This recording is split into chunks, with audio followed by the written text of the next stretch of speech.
As a part of our lesson today, I want to just basically reinforce these concepts. Operant conditioning, which is very closely related to shaping, reward or punishment, the Skinner box.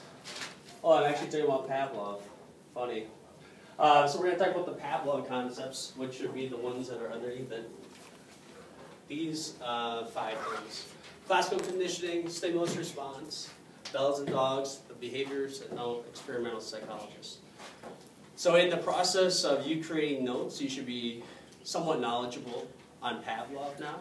So I'd like to hear you tell me some things about Pavlov. Who can tell me one thing about Pavlov that you learned from your research? All right, Austin. He was the oldest of 11 children. Oldest of 11 children. Grant? He did an experiment with the dogs, like. Mm-hmm. Do you remember anything about that experiment with the dogs? Yeah.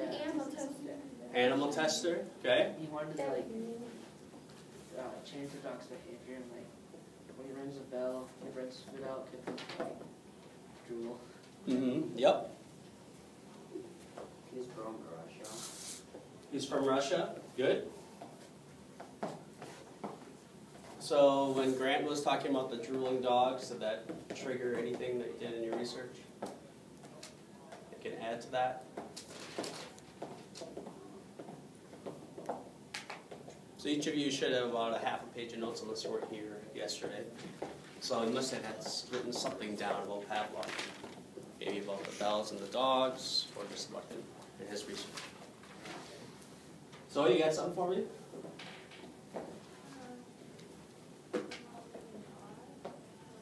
Anything.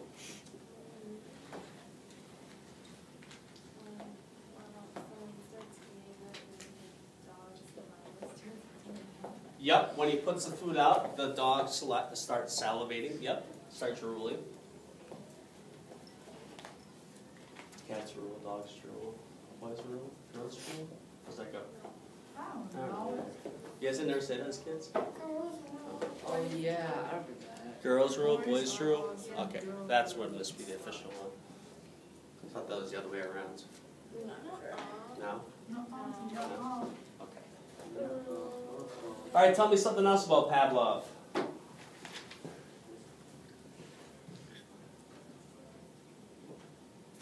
Austin? He was invited to the Institute of Experimental Medicine. Mm-hmm. Experimental, what does that mean? What does experimental mean?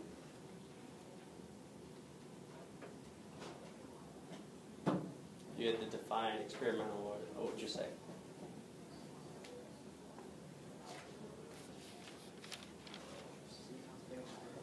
See how things work? Yeah. Trying out new things? Yeah, very much so. Medicine. So essentially, he started off in the field of medicine and studying people's bodies, and originally dogs' bodies. Okay? All right, that was some of your research, and I'm hoping to answer any questions you might have about Pavlov through a little lecture. Okay? So, you can take out your notes.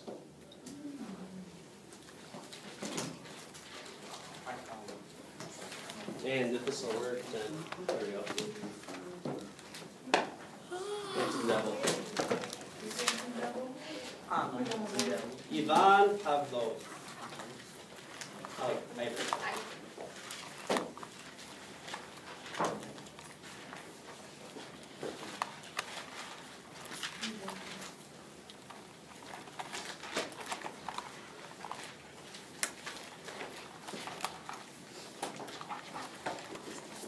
So today's date is what? The 12th? 3/12? And you can just put Ivan Pavlov as your title.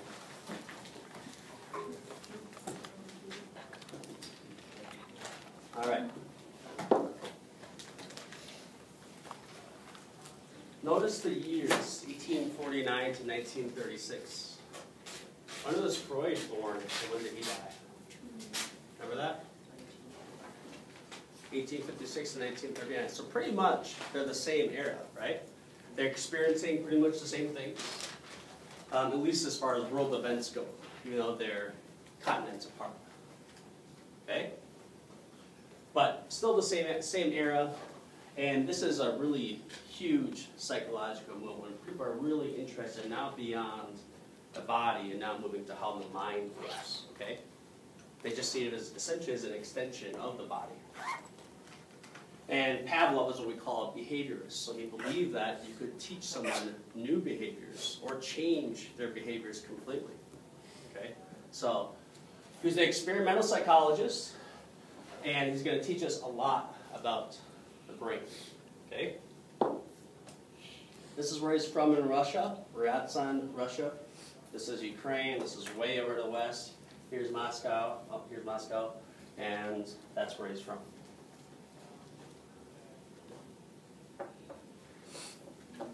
Okay? He started his career as a physiologist. Physiologist means somebody that studies the body. Okay? So how does the body work? And he was very good at it too.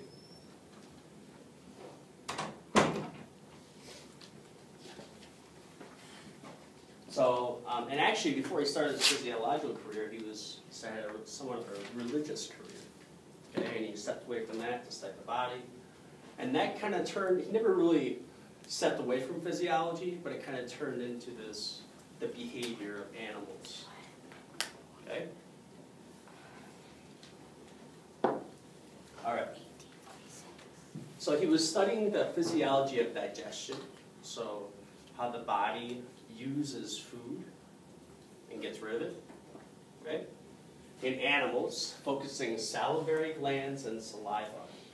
So, up here in the dog, it's highlighting the different glands and where saliva comes from. So why do dogs drool? Where does it come from? What causes it? So he was basically studying how the drool is produced, where it comes from, and what it is itself. Okay? So how do dogs, or how do animals digest food? That was the course and the topic of this study.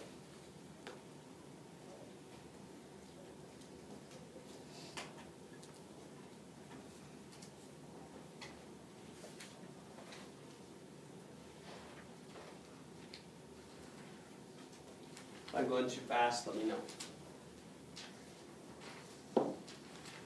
So, my image to you, you guys ever watch Garfield? You know who that is? Sometimes. It's Oh, He's a Oh, yes. cat. Nice job. I watched it last night. So Odie is pretty famous for drooling a lot, right? All the time. Right? So what makes Odie drool? What makes Odie drool? Well, that's what he wanted to know. Why do dogs drool? Can I make them drool for another reason? So he did is he set up this big experiment. Okay? And it's very famous and it's still referenced today. Unlike some of our clinical psychologists that, can we use it, can we not? This is still used today. Okay? So he set up this experiment like so. He had an observation screen, so the dog couldn't see it, but he could at least kind of see in and control the dog, if you will.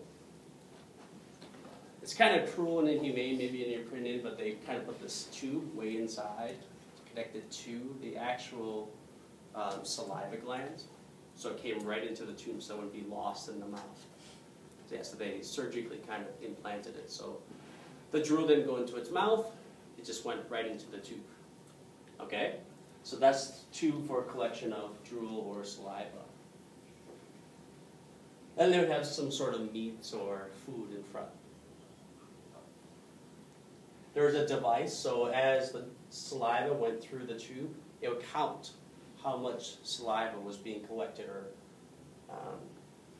being put out. Okay? And then this would record what kind of responses. So the bigger response, the needle will go up. Okay? And then they made sure the dog stayed in place. All right. This is the classical drawing of it. More recent research just says he didn't really use bells, but traditionally we accepted bells. They said maybe they use other things as well. So they set up like this. And what would happen is, originally when you put some kind of meat, you put a big old steak in front of a hungry man, what does he do? He gets really hungry, you smell the steak, you want to eat it, you probably drool too, right? Unless you're a vegetarian, I don't know. But that definitely happened for the dog, right? You put the meat in front of it, or the food in front of it, it really wants to start drool all over the place. So the saliva goes through the tubes, big response on the drum, right, on the revolving drum. Repeated that. That is what we call an unconditioned response. It's going to happen no matter what. Okay? Well, eventually what they did is they started ringing a bell at the same time that they put the food out. So, put the steak out. Ring a bell. Okay? And eventually the dog learned that the bell meant food, or it caused it to salivate. Now we know that the bell didn't cause it to salivate because when they did it before, they would ring the bell and nothing would happen. Just be like, okay, where's that coming from? Right? But over time, they trained it a new behavior. They weren't shaping an old behavior, they were creating a new behavior. Okay? So again, they would repeat this process. Over time, the dog learned that the bell meant food, and they actually took the food away, and it would ring the bell, and it would still salivate without the food. Okay? So we have a couple concepts that we get in the stimulus and response. Your body is hardwired. There's an unconditioned response. You touch something hot, something automatically happens. You go, ow, and you pull it away, right? Doesn't matter how old you are, if you're a baby, etc., you will still pull your hand away because it's hot. So the brain processes the hot sensation and removes the hand quickly from the burn. That's not what we're talking about here. That's an unconditioned response. Happens all the time. Can you make a conditioned response? There's a certain condition from when it would happen. The food would be just like the hot plate or the hot stove. Okay? You touch the hot stove, you pull it away. When the dog saw the food, it started to salivate. Okay? That's the automatic response. So can we change the stimulus to create our own conditioned response? This is another example, a knee-jerk reaction. When you go to your doctor, he's checking your knee-jerk reflexes to make sure that your nervous system is intact. So they will pound on your knee and it'll kick out a little bit, right? You ever had them do that to you? If you ever get like a physical for sports, you have to pass that test. So the stimulus is them hitting you in the kneecap, and the response is automatic. Happens in everybody. You kick somebody in the head, okay? But it just kicks forward. So now we have some terms that you should have learned in your reading from your research. So this should be reviewed, okay? So before conditioning, so in other words, before they did anything, before they did any experiments, they found that this would happen. That you have food, and it's an unconditioned response. Unconditioned stimulus. So it's always there, and always every time what happens is the dog salivates, right? That happens naturally, just like when you touch the hot stove. Okay? Your body's protecting yourself from danger, your body is naturally hungry, etc. Before conditioning, they ring the bell. It's a neutral stimulus, so in other words, it doesn't do anything by itself. The bell is no magical wand. No Harry Potter. Okay? No salivation, no conditioned response. So it's just like, it just keeps panting or whatever it's doing. Nothing happens. Then during conditioning, what they did is they rang the bell, and put the food out at the same time. So bell plus food. They repeated that process, and eventually the unconditioned response, in other words the automatic response of salivating, would happen when they both were out. So they bing, and it was still just salivating because the food was out. mind you, it wasn't salivating because of the bell, but it was the dog's mind is associating those two things as one. Okay? After conditioning, they're able to just ring the bell, which is a conditioned response. They're now taught a new behavior, and it would salivate, make a conditioned response. So a completely new behavior to a completely different stimulus. So, what do I want to remember about Pavlov? Probably first and foremost is this idea of classical conditioning. Think bell, think Yokiro Taco Bell, right? You guys are probably maybe too young to remember those advertisements. And think a bell, right? So you want some Taco Bell? That's my easiest way to remember it. Food and bell, salivates, okay? Classical conditioning, you're creating a new behavior based on a new response, okay? So how would you define classical conditioning? Somebody tell me what classical conditioning is?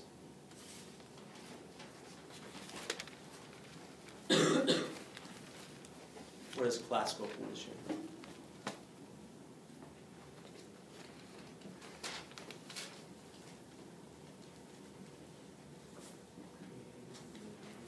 What's that? Yeah, you may change the stimulus to create a new behavior. So originally your body would react to whenever you get hot. Whenever you touch the oven, you pull your hand away. Right? Well, what if we rang a bell every time that you touch the oven? Then maybe eventually your body would get used to the fact that whenever you heard a bell, your hand would, you jump back or something. Okay? So there would be a response, a natural response to a new condition. These are unconditioned stimulus. So if you want to write that at the top, unconditioned stimulus. And I know those are a bunch of big words. Maybe not.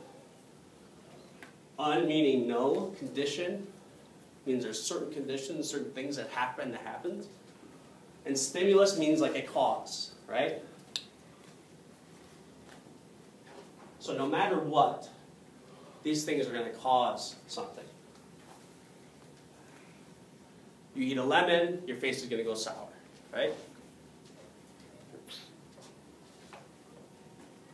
Somebody pokes you with a needle, every single time you're going to go, ow. You might just kind of like that, and maybe you're tougher or whatever. You won't show it, but you'll still feel it. And certainly in a kid, they're going to probably cry. Somebody yells right in your ear, you're going to go, that's too loud, it hurts my ears, every single time, unless you're maybe deaf. You see a skunk, you smell a skunk, you're going to go PU, right? Every single time. You go out in the sun, you're going to probably think it's too hot, or you're going to have some response to that sunlight. Every single time. Okay? So these are unconditioned stimulus. It's going to happen. You're going to react to it no matter what. So unconditioned stimulus is something that causes change. Causes a reaction no matter what. Okay? So it's like a natural reaction.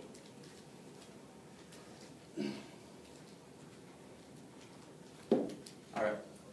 Conditioned stimulus. So these are all examples of a conditioned stimulus. So the top left is a fire alarm. What does that cause? Somebody pulls the fire alarm, what happens?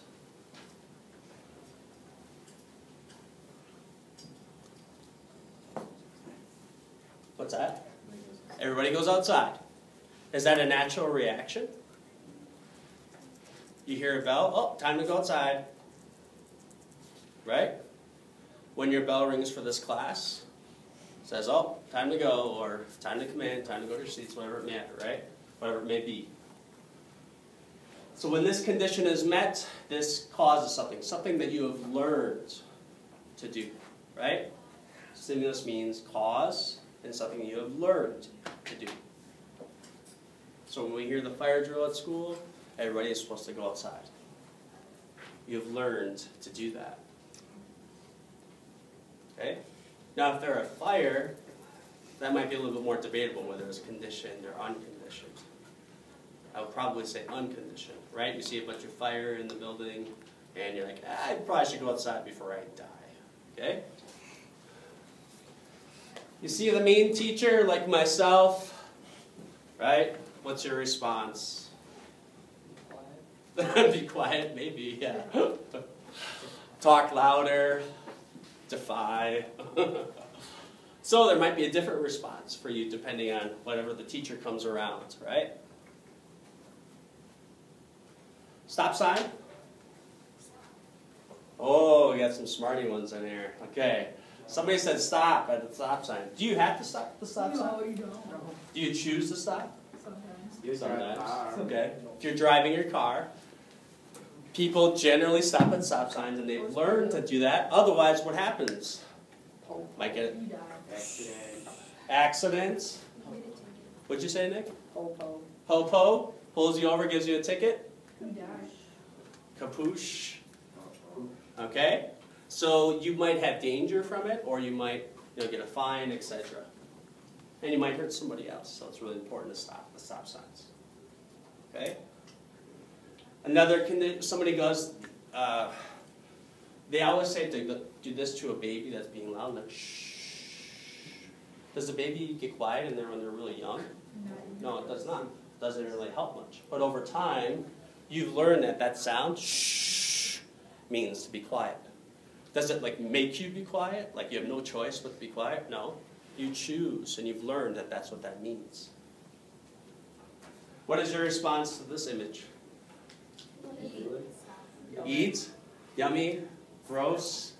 So you have a certain response to eating those. Maybe they're too sour, maybe they're your favorite.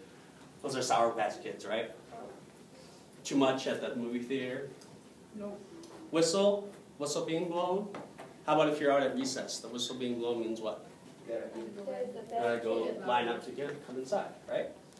So all these are conditioned stimuli. That's the plural of stimulus. Okay, something happens and you've learned to do that. Doesn't mean that you have to and you don't have a choice, but you made that choice and learned to do that over time.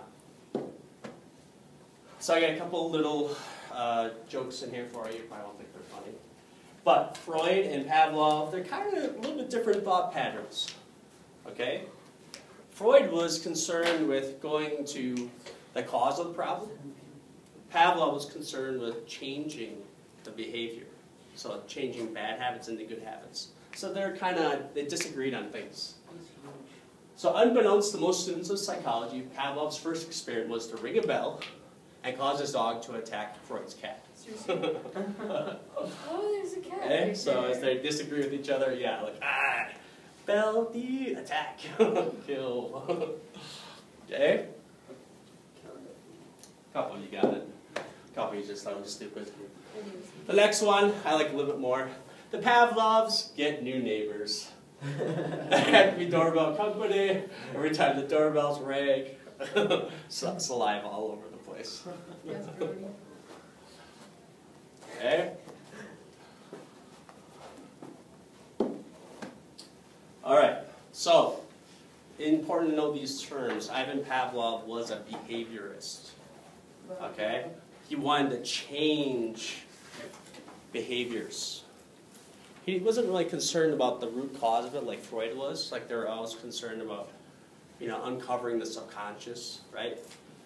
Getting to the root of the problem, talking you through your problems, etc. No, he just wanted to change the behavior or replace it with what he wanted or what could be desired in society. So you don't need to change the person, you just need to change the behavior. At least that's how he saw it. Okay? Freud was more concerned with the person itself. So that's behaviorist. Someone that studies behaviors. Okay? How you do things. Ivan Pavlov was also an experimental psychologist. So he's constantly trying new things to study the mind. Right? Experimental psychologist. You really need to know those two things. All right. So I'd like you to copy this down. A behaviorist wants to change behavior by using conditioning. Not conditioner like what you put in your hair in this morning. Like conditioning, so changing the conditions. They don't care where the problem came from, again, like Freud does. So change the behavior, that's what we call conditioning. Freud was more concerned with where the problem came from, but behaviors, not concerned about that. Just want to change those negative or bad habits.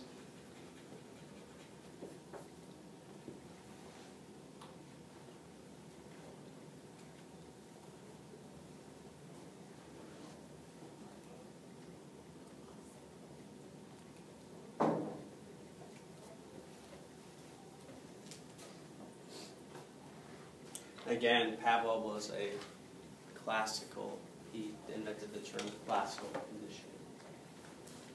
So, new stimulus, whatever your to produce whatever your desired response is. Then slightly different, we'll get into Skinner tomorrow, okay?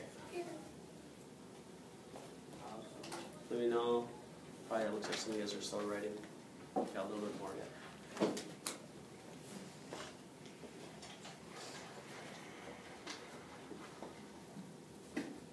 Alright, I'm going to move on. So, these terms you should know now, and why we associate with them. You wrote about them in your notes, and I am reinforcing it. So, remember he invented the idea of classical conditioning. Classical just mean like traditional. New behaviors, right? Stimulus, cause, effect, right? You should know those unconditioned, conditioned responses, okay? The stimuli were the bells, right? So he made the dog salivate by just ringing a bell. And that's a conditioned response. Again, he was a behaviorist, so he studied animal behavior. And lastly, he was an experimental psychologist. So he did experiments to study the brain. Freud was not. All right? You should have a pretty good handle on that. What I'll have you do at the next 5 minutes, and then it looks like I'll be able to give you guys some free time, is just log into Socrative. And for the first one, you'll do, let me freeze this before you guys log in. For the first one is just something that you learned today, so anything in the notes. And then for the second one, the problem on the board, I'll let you think of an example of classical conditioning. So think of something that you could do to create classical conditioning.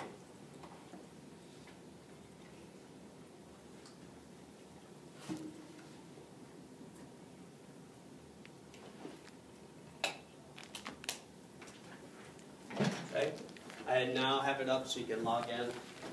Again, you'll do something that you learned today, so something from the notes or lecture. And then for the problem on the board, think of an example of classical conditioning.